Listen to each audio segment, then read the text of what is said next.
السلام علیکم فرینڈز، اس سے پہلی ویڈیو میں ہم نے ڈسکس کیا تھا کہ پاکستان آرمی کون کون سے کورس آفر کرتی ہے اور پاکستان ایئر فورس کون کون سے کورس آفر کرتی ہے۔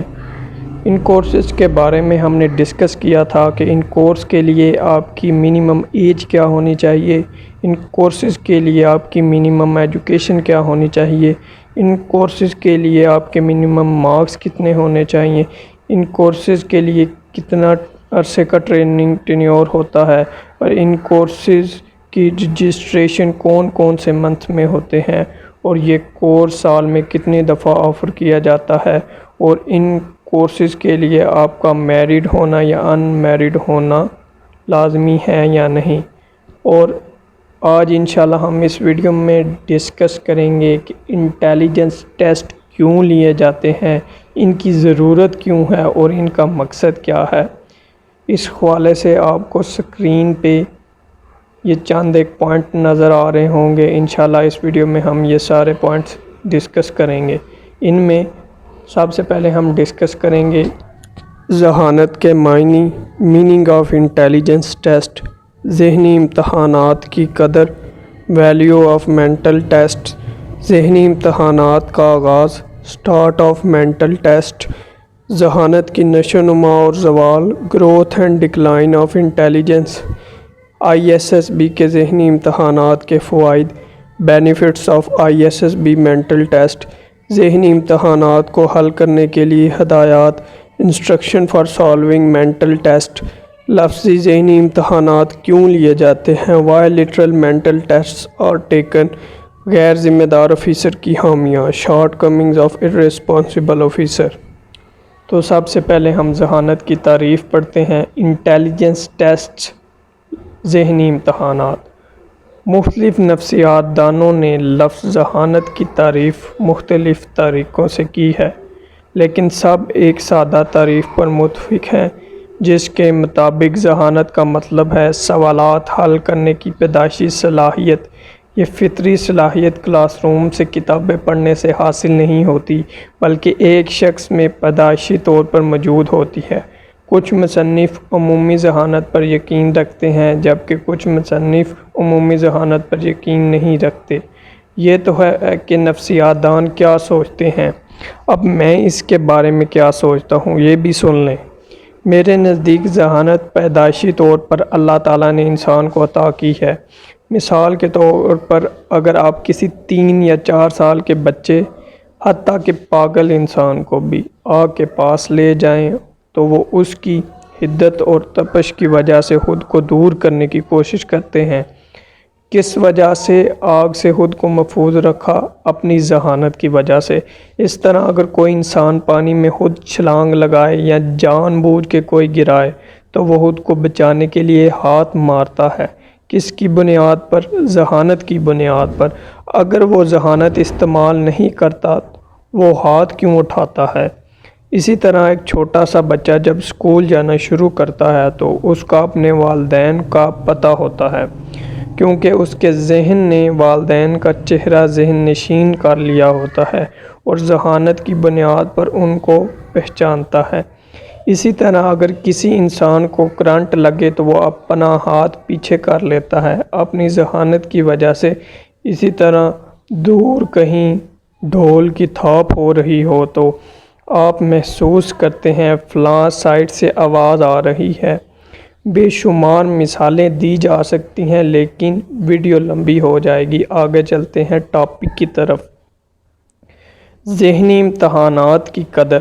عمومی ذہانت سے قطع نظر ایک شخص خاص رجحان رکھتا ہے، لہذا ضروری ہے کہ مختلف امور کی انجام دہی اور مختلف عہدوں کو پر کرنے کے لیے موزوں اشخاص کا انتخاب کیا جائے۔ اس سلسلے میں بہت سے تجربات اور تحقیقات کے بعد یہ نتیجہ اخذ کیا گیا کہ ذہنی امتحانات اس مقصد کو حاصل کرنے کے لیے بہترین ہیں۔ ایسی ذہنی امتحانات پاکستان میں سول و ملٹری ادارے اور فیڈرل پبلک سروس کمیشن مرتب کرتے ہیں تاکہ مختلف محکمہ جات میں مختلف عہدوں کو پر کرنے کے لیے موزوں اشخاص کو منتخب کیا جائے۔ آرمی، ایئر فورس اور نیوی میں شامل ہونے کے خواہش مند امیدواران کے لیے ایسے امتحانات کو ہاٹ اور گوجرانوالہ میں واقع inter selection service board ISS بھی وضع کرتا ہے۔ ذہنی امتحانات کا آغاز۔ ذہنی امتحانات کا خیال 1896 میں ایک فرانسیسی نفسیات دان بائنیٹ نے پیش کیا، جس نے اس سلسلے میں بہت زیادہ تحقیق کی اور آخر کار مختلف عہدوں کے لیے امیدواروں کے رجحان کو ناپنے کے لیے مختلف اقسام کے امتحانات تیار کیے۔ ذہانت کی نشوونما اور زوال۔ نفسیات دان کے مطابق ایک بچے میں ذہانت کی نشوونما کا عمل جاری رہتا ہے۔ ذہنی عمر 13 یا 15 سال کی عمر تک تیزی سے اور 15 یا 18 سال کی عمر تک آہستگی سے بڑھتی ہے۔ تحقیقات و تجربات کے مطابق ذہانت کی 26 سال کی عمر میں اپنے عروج پر ہوتی ہے، پھر ایک خاص عمر تک ذہانت میں کمی واقع ہونا شروع ہوتی ہے۔ ISSB کے ذہنی امتحانات کے فوائد۔ اس قسم کے امتحانات ایسے اشخاص کو منتخب کرنے کے لیے بنائے جاتے ہیں جو جسمانی اور ذہنی دونوں لحاظ سے مضبوط ہو۔ اپنی ملازمت میں ان افسر کو بہت سے پیچیدہ حالات کا سامنا کرنا پڑتا ہے، جن میں نہ صرف ان کی بلکہ ان کے ماتحت لاتعداد سپاہیوں کی زندگیوں کو بھی خطرہ لاحق ہوتا ہے۔ اگر افسر تیز ذہانت سے محروم ہوں تو وہ اکثر و بیشتر لڑائیوں کا مقابلہ نہیں کر سکتے۔ ذہنی امتحانات کو حل کرنے کے لیے ہدایات۔ امیدواران کو ایک ٹیسٹ دینے سے پہلے ٹیسٹنگ افسر امیدواران کو ہدایات دیتا ہے کہ انہیں کس طرح سوالات کے جوابات دینے ہیں۔ جیسے ہی امیدواروں کو سوالات حل کرنے کا حکم دیا جائے، انہیں کسی بھی شخص سے کچھ پوچھنے کی اجازت نہیں ہوتی۔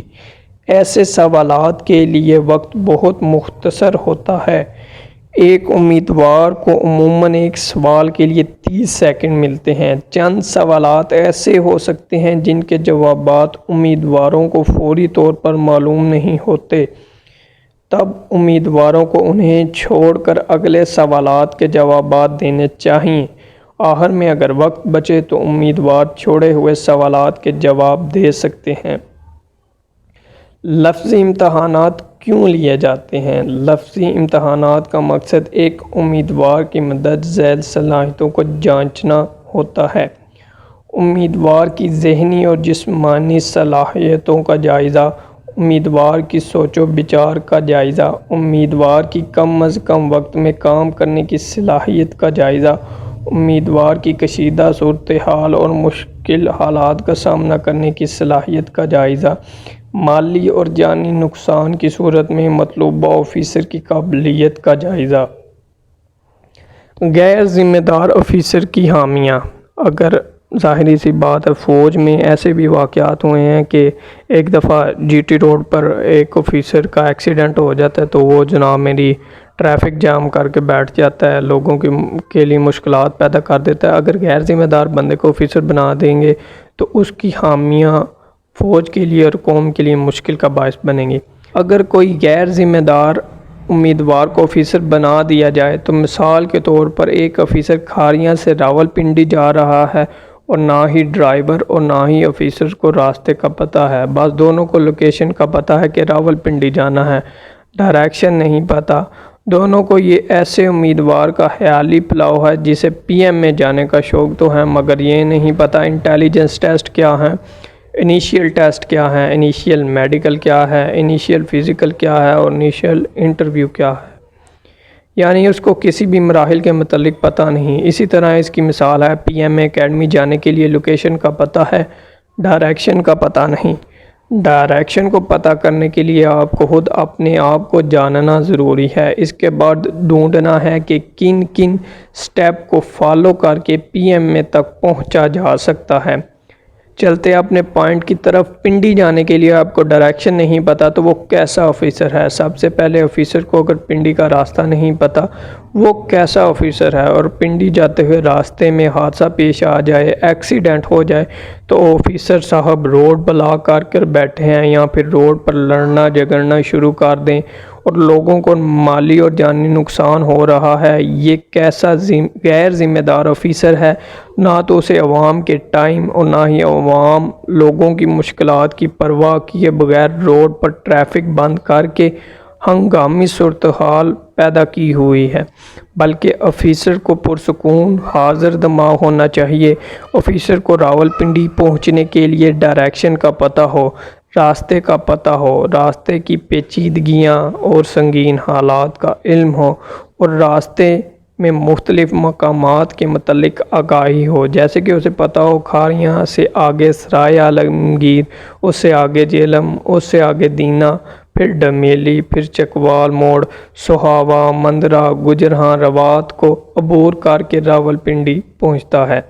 اور اگر کسی ڈاکٹر کو انفینٹری میں بھیجیں گے تو اس کا کام مریضوں کا علاج کرنا ہے، لڑنا نہیں۔ اس لیے موضوع جگہ کے لیے موضوع امیدوار کی مہارتوں کو بانپنے کے لیے انٹیلیجنس ٹیسٹ لیے جاتے ہیں۔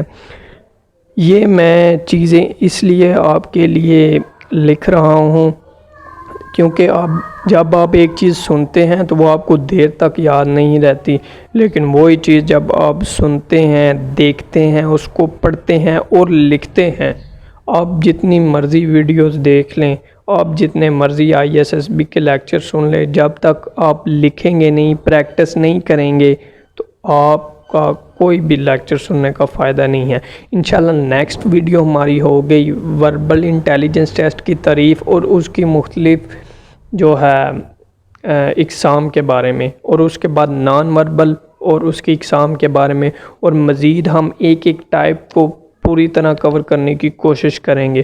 اس کے بعد انشاءاللہ ہم ایکیڈیمک کی جانب چلیں گے، اور اگر ویڈیو اچھی لگی ہو تو ویڈیو کو لائک کریں، چینل کو سبسکرائب کریں اور بیل آئیکن کو دبا دیں تاکہ کوئی بھی ہماری نئی آنے والی ویڈیو آپ مس نہ کر سکیں۔ اوکے، اپنا خیال رکھیے گا۔ اللہ